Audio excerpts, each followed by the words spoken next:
Welcome to Christmas. Welcome to the History Lord channel. You join me once again in the studio, and today we're going to be talking about pantomimes, that wonderful tradition that happens at Christmas time. Now, pantomimes derive from a very old art form called comedy dell'arte that transferred over from Italy in the mid-16th and 17th century. Comedy dell'arte had characters such as Harlequin or the heroine Columbine. There was Scaramouche, there was the Pantaloon, and there was other characters of silliness like that. It was a man called John Rich who in about 1732 came up with his famous Harlequinade pantomimes. They were so successful they enabled him to buy his own theatre, and he became a very successful impresario back in the 1730s, 1740s. Drury Lane saw it was a great success, and so the Theatre Royal Drury Lane started having pantomimes as well. Pantomimes also got around the strict censorship at the time by being improvised.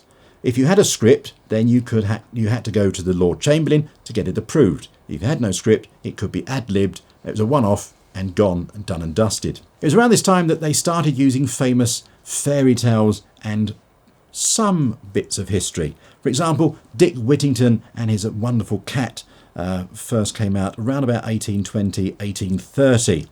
Dick Whittington was Mayor of London. He was Mayor of London 3 times, and he died in 1423, although there is no evidence that he actually had a cat.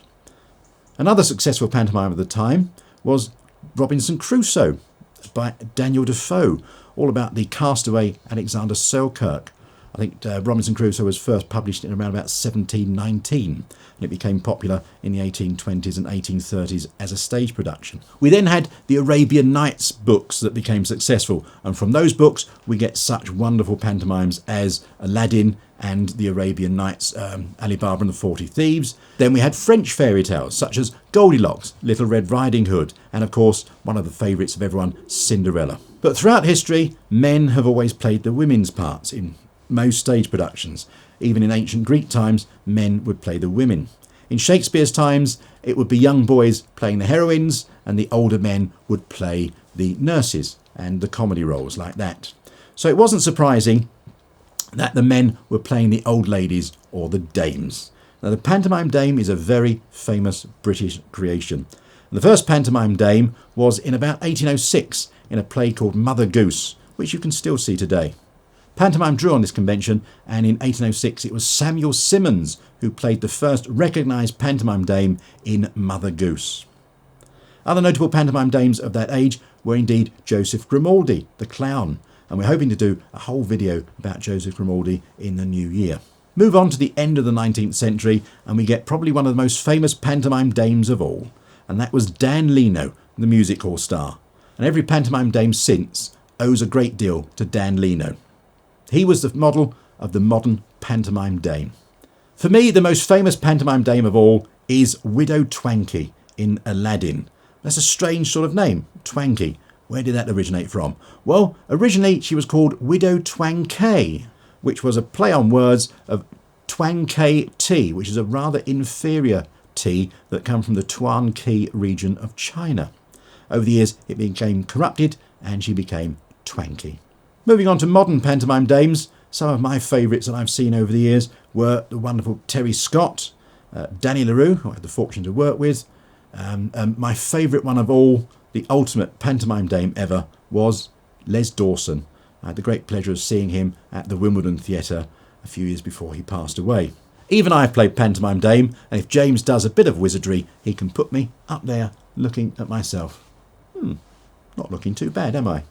Yes, I've played her a few times. My favourite, as always, was Widow Twankey. But I've also played Mother Goose, and I've been in Snow White and the Seven Dwarfs and things like that over the years.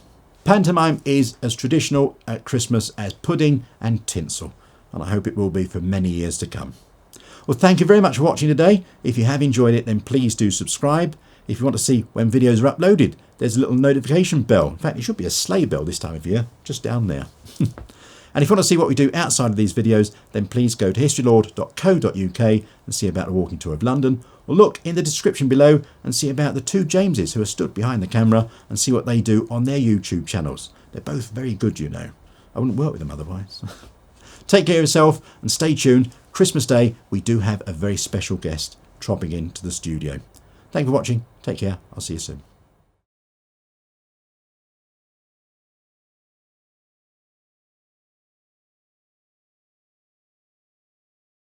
And even myself, in my acting days, Sorry. It's a weird intake of breath there. That was... Are you going to put yourself in the outtakes now because you've done a weird intake of breath behind the camera? No, I never make myself look bad.